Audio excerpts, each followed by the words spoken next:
우리 좌우옆 분과 인사 나눕시다. 사랑하고 축복합니다. 인사 나눕시다. 네, 그 맞습니다. 이 말씀 다 아시죠?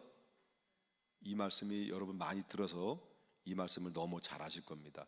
그리고 우리 성도들에게 가장 듣고 싶지 않는 말이기도 합니다. 내가 주님을 믿는데, 내가 주님을 찾고 있는데, 근데 주님을 찾고 나에게 나더러 주여 주여만 찾는다고 해서 천국 들어가는 것이 아니다라고 자꾸 말씀드리면, 내가 혹시 주님 천국에 못 들어가는 거 아닌가라는 그 말씀이 와닿아서 그 말씀에 은혜가 오는 것이 아니라 막 성질만 나는 그런 말씀으로 다가올 때도 있다라고 하는 거죠.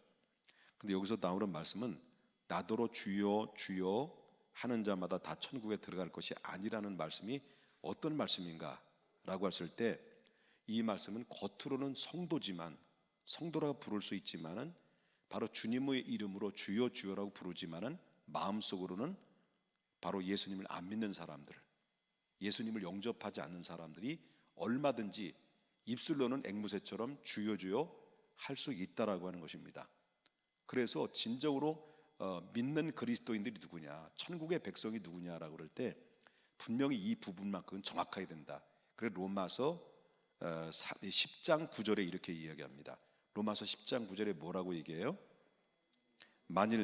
내가 만일 어디로 내 입으로 예수를 주로 시인하며 또 하나님께서 그를 죽은 자 가운데 살리신 것을 내 마음에 믿으면 뭘 받는다고요? 구원을 받는다는 거죠. 중에서 입으로는 뭘 어떻게 하라는 거예요? 주님을 시인하고 마음으로는요, 믿으면. 그러니까 입으로는 예수님을 주인으로 시인하고, 또 두 번째는 하나님께서 그를 죽은 자 가운데 살리신 이가 누굴까요? 그분이 누굴까요? 살리신 것을 내 마음에 믿으면 구원을 얻는다라고 말합니다. 중요한 것은 입으로 시인하여 마음으로 믿어 의에 이른다는 거죠. 이게 중요하다라는 것인데, 이게 빠지면 아무리 주여 주여 해도 그거는 구원받을 수가 없다라고 하는 것을 보게 되죠. 여러분 잘 알다시피 가룟 유다는 처음부터 예수님을 믿었을까 안 믿었을까요? 안 믿었어요. 처음부터 믿은 게 아니에요. 그렇기 때문에 처음부터 예수님 믿는 것이 아니고, 처음부터 예수님을 믿지 않는 상태에서 예수님 열두 사도들 속에서 들어가 있는 사람이었다라고 하는 것입니다. 그리고 뭐도 받았어요? 직분까지 받았어요. 뭐를? 회개 업무를 받았어요. 결국은 어떻습니까? 결국 예수님이 끝까지 예수님 믿지 않고 결국은 죽음을 맞이했고 천국에 들어가지 못하는 그런 불상사를 낳게 된 주인공이 누구냐? 가룟 유다라고 하는 것입니다. 그렇다면 누가 천국에 들어가냐는 거죠. 아까 말했죠. 천국에 들어가는 자 누구라고 했어요? 입으로 시인하여 마음으로 믿을 때 천국에 들어간다는 거죠. 그런데 많은 사람들이 교회를 다니지만은, 그러나 입술로는 주여 주여 하지만 입으로는 시인하지만 마음으로는 믿지 않는 사람들이 많이 있다는 거예요. 이게 문제라는 거죠. 또 한 가지는, 그럼 누가 천국에 들어가냐? 한 가지 더 기억할 것은 21절에 오늘 본문의 하반절을 보게 되면 누가 들어가는 거예요? 예? 다만 하늘에 계신 누구의 뜻대로, 내 아버지 뜻대로 행하는 자라야 들어간다 라고 말합니다. 그럼 두 가지가 되죠. 두 가지인데, 입으로 시인하여 마음으로 믿어, 그죠? 구원을 이루고, 그리고 주님의 뜻대로, 아버지의 기쁘신 뜻대로 행할 때 완전한 구원을 이룬다라고 하는 것인데, 그런데 우리가 또 기억할 것은 사도 바울도 이런 말을 했어요. 사도 바울이 뭐라고 말하냐면, 하나님의 선하시고 기뻐하신 뜻이 무엇인지, 온전한 뜻인지 무엇인지 분별하라 이런 말을 했어요. 그러면 본격적으로 들어간다면 하나님의 기뻐하신 뜻이 뭐냐, 하나님의 기뻐하신 뜻이 뭐냐라고 그럴 때 바로 예수 그리스도를 믿는 사람들은 목적이 뭔가를 분명히 알아야 돼요. 그 목적이 세상의 욕구 불만을 충족시키기 위한 목적이 아니라 영생을 목적으로 하는 신앙의 사람들이 진정한 그리스도인 된다라는 거예요. 많은 사람들이 이게 바로 뭐냐면 영생의 목적으로 하는 신앙이 아니면 그 신앙이 어떤 신앙이 됩니까? 그 신앙은 결국 종교인이 되지만 신앙인은 될 수가 없다, 그런 의미를 가지고 있다라고 하는 거죠. 여러분 요한복음 6장 40절에 보니까 내 아버지의 뜻은 누구를 믿는 자마다, 아들을 보고 믿는 자마다 뭘 얻는다는 거예요? 영생을 얻는 것이니. 다시 말하면 아버지의 뜻이 뭐예요? 한마디로 예? 예수 믿고 뭘 받는 거예요? 영생 얻는 거예요. 이게 아버지의 뜻이에요. 아버지의 뜻인데, 그런데 이 영생으로 하는 목적이 있는 그리스도의 신앙이 뭐냐? 몇 가지가 있습니다. 영생으로 목적으로 하는, 다시 말하면 영생을 목적으로 하는 신앙생활하는 신앙의 사람들은 한 가지, 몇 가지. 첫 번째는 그게 바로 거룩한 삶이에요. 다시 말한다면 구별된 삶이에요. 그리고 영생으로 목적으로 한 사람들은 목적의 포커스가 분명해지는 거죠. 그것이 바로 뭐냐면 거룩한 삶과 구별된 삶을 살아가는 거예요. 이게 아니면 영생으로 하는 목적이 아니라 그게 뭐예요? 종교인이고 기복적인 것으로 바뀌어질 수밖에 없다라고 하는 것이죠. 그리고 여러분 데살로니가 전서 4장 3절에 이렇게 말해요. 뭐라냐? 하나님의 뜻이 이것이니 뭐예요? 거룩이라고 했습니다. 하나님의, 아까도 계속 하나님의 뜻 그러잖아요. 하나님의 뜻대로 행하는 자가 구원받는다고 그랬잖아요. 정말 영생으로 하는 사람들의 첫 번째 조건이 뭐냐면 거룩한 삶이에요. 그런데 많은 사람이 크리스찬인데 오늘날 왜 문제가 되느냐? 거룩하지 못하기 때문에. 구별되지 못하는 거예요. 그 구별되지 못한다는 게 뭐예요? 거룩하지 못했다는 것이고, 거룩하지 못한다는 게 뭐예요? 구별되지 못한다는 것이고, 구별되지 못한다는 것이 뭐예요? 거룩하지 못한다는 것이고, 거룩하지 못한다는 것이 뭐예요? 구별되지 못한다는 것이고, 이게 계속 밤새도록 해도 이게 상관이 없는 거예요. 그러니까 뭐냐면 이걸 뭐냐? 거룩하지 못하기 때문에 구별되지 못하기 때문에 구별되지 못하고, 구별되지 못하기 때문에 믿는 사람인지 안 믿는 사람인지 구분이 안 간다는 거예요. 안 간다는 거예요. 바깥에 나가면 저 사람이 목사인지 아닌지를 구별이 안 돼. 옛날에는 얼굴 딱 보면 아, 목사님이세요? 이렇게 물었는데 요즘은 뭐예요? 사장님이세요? 이렇게 물어보는 사람이 간혹 있다라고 하는 거죠. 그러니까 중요한 것은 바로 뭐냐면 영생으로 하는 목적 있는 삶을 살아가는 사람의 특징이 뭐냐? 거룩한 삶이에요. 구별되게 되세요. 이게 중요한데 이게 없는 거예요. 오늘날 이 시대에. 구별이 안 돼. 구별이 안 돼.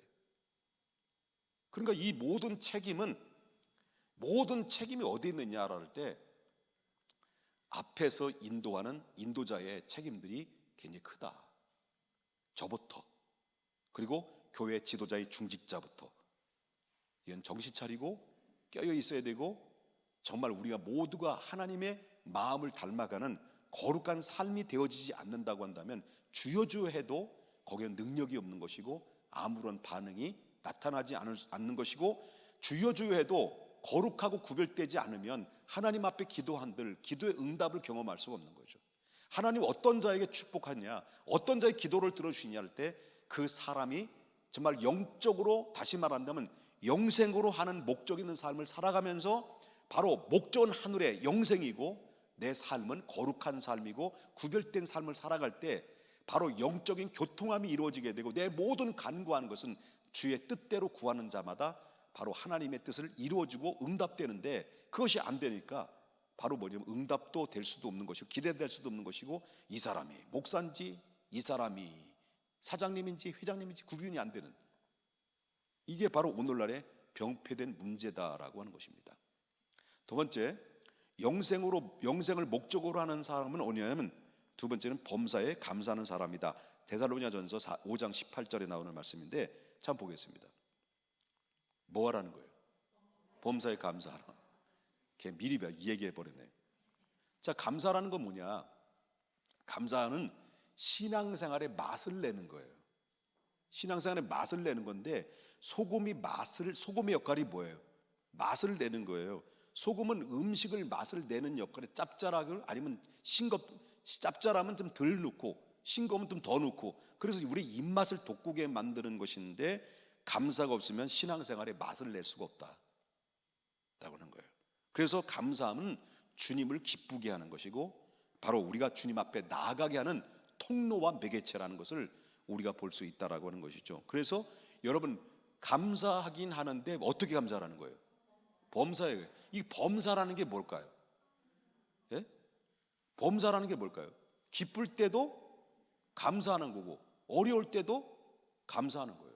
기쁠 때 감사하는 것은 얼마든지 감사할 수 있단 말이에요. 그런데 어려움 만나고 힘들고 고달프면 감사가 나와야 안 나와요? 저한테 물어봐요. 너무 힘들고 고달픈 인생들이 너무 많다 보면, 그게 길어지면 저한테 물어봐요. 목사님, 감사가 나올까 안 나올까요? 목사님은? 물어보라고, 나한테. 목사님은 감사가 나와요 안 나와요? 물어봐. 그 뭘 물어봐 자꾸. 그래 물어봐. 감사가 안 나오지. 나 뭐 솔직한가요? 여러분, 저도 4개월 동안 요즘 들어서 제가 회개하고 또 회개하고 그래요. 요즘 4개월 동안 너무 아프니까, 기운을 못 차리니까, 너무 지치니까요, 감사가 나와야 되는데 감사가 어느 순간에 실종이 되더라고요. 짜증이 나고, 잠이 안 오니까 수면제를 의존하지 않으면 잠이 오질 않아요. 하루에 3시간, 많이 자면 3시간이에요. 수면제 반알 털어 먹으면 딱 3시간 자요. 그럼 2-3시 더 일어나가지고 막 씩씩거리고 막 그래요. 그런데 목사, 그러면서 느끼는 거예요. 내가 목사 맞아? 주님의 음성이 너 목사 맞아? 그런 생각이 계속 드는 거예요. 그러면서 내가 어느 순간부터 범사에 감사하라는 주님의 말씀 앞에 내가 어느 순간부터 감사를 잃어버린 거예요. 또 한 가지는, 내가 몸이 약한 것 생각해 보니까 어느 순간에 제가 회개가 나오면서 감사를 회복한 게 뭐냐면, 나보다 아픈 사람이 더 많은데, 이거 아무것도 아닌데, 정말 암과 죽느냐 사느냐라는, 나는 죽을 병이 걸린 것도 아닌데 사느냐 죽느냐라는 문제 앞에 정말 사투하며 싸우고 있는 사람들을 보면서, 그런 사람들은 또, 여러분, 우리가 다니엘 기도회 때 나왔잖아요. 정말 암과 사투하면서도 불구하고 감사를 잃지 않고 이 평신도가 이렇게 이런 삶을 살아가는 모습을 바라보는데, 그러면서 목사도 인간이구나, 참 약할 때는 약해지는구나 라는 생각이 드는 거죠.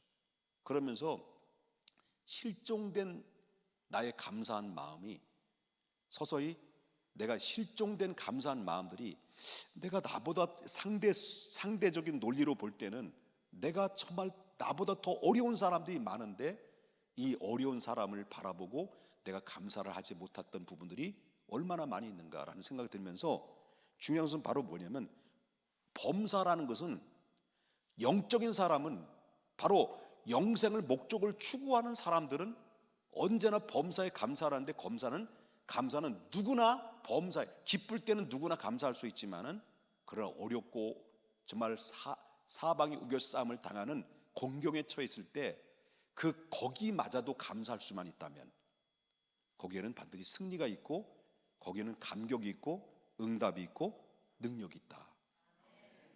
그렇기 때문에 이렇게 감사를 실종하지 않고 범사의 모든 매사에 감사를 하게 되면, 여러분, 어려운 일을 당해도 정말 어떻습니까? 그것이 속히 하나님의 응답으로 인도해 주실 것이고, 또 한 가지는, 좋은 일을 당하던 때든 좋은 일을 만날 때는 그 좋은 일이 계속 오랫동안 지속하게 되는 그 능력이 어디서 나오냐 할 때, 감사가 이루어질 때. 그래서 자꾸 매사에 원망하고 자꾸 매사에 예민하고 막 성질 부리고 그러다 보니까요, 결국 뭐를 잊어버려요? 눈을 들어 주를 보라고 하는 주를 보는 것이 아니라 자꾸 세상 근심, 걱정, 염려, 성질, 이런 게 자꾸 내 마음을 태산을 쌓다 보니까 결국 뭐를 잃어버리냐면 본질을 잃어버리게 되는 거죠. 그래서 늘 우리는 감사가 안 나온다 할지라도, 그걸 저도 요즘 들어서 경험하는 건데, 뭐냐면, 감사의 묵상을 많이 하지만은 감사가 안 나오고 감사할 거리가 없다 할지라도 뭘로 자꾸 시인해야 되는 거냐면, 감사합니다, 하나님 감사합니다, 주여 감사합니다라는 그 입으로 자꾸 시인하고 고백을 하게 되면, 안 되는 문제들이 서서히 해결되어지고 하게 되고, 잘 되는 문제는 더 오랫동안 지속되어져서 그 감사는 나를 형통한 곳으로 인도하는 바로 매개체라는 것을 여러분 꼭 잊어서는 안 되는 겁니다. 이게 바로 뭐냐면, 감사하는 사람의 하나님의 놀라운 기적이다라고 하는 것을 보게 되고요. 또한 영생으로 하는 목적 중에 세 번째는요. 세 번째는 첫 번째 뭐랬습니까? 거룩하고 구별된 삶. 두 번째 뭐예요? 감사를. 감사는 뭐가 있다고요? 모든 범사에 감사했다. 기뻐도 즐거워도 감사를 잃어버리지 마라. 이거 놓치면 끝이다라는 생각을 가져야 된다는 거죠. 믿습니까? 그 다음에 세 번째는 십자가를 지고 고난에 동참하는 거예요. 그래서 예수님께서 베드로를 이렇게 얘기해요. 베드로는 4장 19절, 베드로전서 4장 19절인데 하나님의 뜻이 뭐예요? 하나님의 뜻대로 하는 고난을 받는 자들은 또한 선을 행하는 가운데서 그의 영혼을 미쁘신 창조주께 의탁할지어다. 이런 말을 해요. 주님께서도 이런 말씀하셨습니다. 뭐라면 누구든지 나를 따르거든 십자가를 지고 나를 따르라 그랬습니다. 십자가인데 누구 십자가예요? 자기 십자가예요. 내가 져야 될 십자가가 있다는 거예요. 별로 기분이 안 좋으세요? 자, 오늘 교회의 문제가 뭐냐? 요즘 들어서 자꾸 느껴지는 게 뭐냐면 자꾸 사건 사고들이 많이 터지는데 마지막 때는 어쩔 수 없어요. 여러분, 마지막 보루인 기독교가 무너지면 다 무너지는 거예요. 그렇기 때문에 어둠의 세력들은, 어둠의 영들은 지금 마지막 보루를 무너뜨리는 목적이 뭐냐면 어디에 목표가 되냐면 기독교예요. 기독교 무너뜨리는 거예요. 그런데 오늘날 문제가 뭐냐? 교회 역할이 해야 되는 역할이 뭔데 역할을 잃어버렸어요. 실종됐어요. 그게 바로 뭐냐면 너무 지나친 기복신앙이에요. 기복신앙, 은사주의, 능력주의. 바로 기복신앙 나쁜 거 아닙니다. 성경적이 아닌 것이 아닙니다. 예수 믿고 복 받는 것은 당연한 거예요. 하나님 성경에 말씀하신 거예요. 그리고 하나님 앞에 각자의 나름대로 은사를 주셔서 그 은사를 통해서 하나님의 영광을 추구하는 것, 이게 좋은 거예요. 그리고 능력 받아야지. 성령 안에서 능력을 받아야지. 그런데 이게 바로 주의로 바뀌어지면 안 되는 거예요. 기복주의, 은사주의, 능력주의. 이게 오직 그것이 너무 일방적으로 나가다 보면 은사가 지나치게 은사주의를 나가게 되면 담임 목사님이 은사를 못 받으면 평신도가 담임 목사님 강단에 올라와서 목사님께 능력 달라고 안수기도 하는 사례까지 임하게 되는 거예요. 이 정도까지 교만에 빠질 수 있는 거예요. 이게 바로 강단에서 너무 지나치게 기복적인 설교, 은사주의 설교, 능력주의 설교를 하다 보니까 결국 뭐가 빠진 거예요? 뭐가 빠진 거예요? 주님의 뜻과는 멀게 되는. 본질이 뭐예요? 하나씩 하나 주의 말씀을 받고 말씀을 통해 은혜를 받았으면 그 말씀을 하나씩 순종하고 적용하면서 나가는 것이, 이게 바로 우리가 그리스도인의 삶의 목적과 추구의 목적인데, 거기에는 상관없이 자꾸 주여 삼창만 외치라고 하니까, 우리 교회도 주여 삼창 하잖아요. 하도 주여 주여 안 하니까. 근데 목적이 뭐예요? 주님의 뜻이잖아요. 그런데 중에서는 교회에는 목적이 잃어버린 거예요. 너무 지나친 기복주의, 은사주의, 능력주의. 또 한 가지는 뭐냐면 율법주의. 물론 다양성 속에서 뭘 가져야 돼요? 주님의 뜻을 가지고 살아야 되는데 한 가지만 외골수로 나가다 보니까 교회에 문제가 발생되는 가운데 있다는 거예요. 예를 들어서 십자가는 용달차에 태워보내고 자기는 자가용 승용차 타고 주님의 뜻을 따라서 한다는 거예요. 이게 바로 오늘날 병폐된 문제 요인이 된다라는 것을 우리가 보게 된다라고 하는 거죠. 여러분, 오늘날 교회 성도들은 은사주의, 기복주의, 능력주의 하다 보니까 본질적으로 하나님 앞에 헌신하고 봉사하고 십자가를 지려고 하지 않는 모습들이 너무 많이 있다는 거예요. 주님의 길은 평탄한 길로 가는 게 아니에요. 좁은 길로 가는 거예요. 좁은 길로. 그 길을 가야 우리의 최종적인 목적은 넓은 길이 우리 안에 보여지게 된다는 것을 우리가 보게 된다라고 하는 거죠. 믿습니까? 자, 영생을 목적으로 한 삶이 첫 번째 뭐라고요? 거룩한 삶. 두 번째 뭐라고요? 자, 세 번째는 뭐라고 했죠? 주님의 뜻대로. 아멘입니까? 그다음에 마지막입니다. 영생을 목적으로 한 신앙생활하는 사람은요, 근심이 있어야 돼. 항상 근심을 털어놓고 다 함께 차차차, 이게 아니고 근심이 있어야 돼요. 근심이 먹고 사는 문제 아니에요. 부부의 관계 문제 아니고요. 근심을 어떤 근심이 되느냐?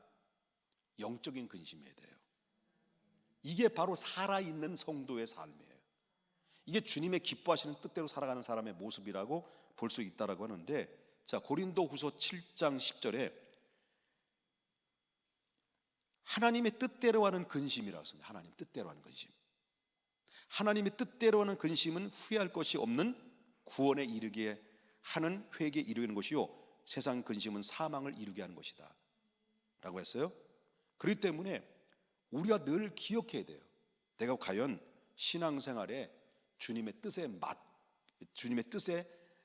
맞는 신앙생활을 하고 있는지, 내가 주님의 뜻과는 반대로 살고 있는지, 아니면 내 이름이 하나님 나라의 생명책에 기록되어 있는지, 내 영적인 고민 속에서 내가 지금 믿음이 있는지, 너 자신의 믿음이 있는지 시험해보라고 하시는 말씀처럼 내 영적인 예민한 반응으로 내가 과연 이대로 되나? 내가 목사 맞아? 난 솔직히 얘기하는 거예요. 나만 그렇게 생각합니까? 내가 목사 맞아? 라고 하는 생각이 들 정도로 내 자신에 대해서 점검하고 영적인 근심을 통해서 내가 하나님 앞에 이렇게 이 모습으로 내가 살아가는 모습이 너무 부끄럽고 죄송스럽다라고 하는 그런 마음을 가지고 자신의 이 영적인 이 먹고 사는 근심이 아니에요. 내가 거룩한 삶을 살아야 되는데, 구별된 삶을 살아가야 되는데, 그리고 항상 감사를 하고 살아가야 되는데, 십자가를 지고 고난을 참여하며 살아가야 되는데, 영적으로 내가 하나님 앞에 아무런 반응이 없고 무감각한 삶을 살아가는 내 모습을 바라볼 때마다 걱정하고 염려하고 근심하면서 내 모습이 영적인 그런 건강한 상태인지를 자신 스스로 점검하고 그리고 바라볼 줄 아는 깨어있는 사람들이 결국은 어떤 사람입니까? 주님이 기뻐하시는 삶이다. 그만해도 되죠?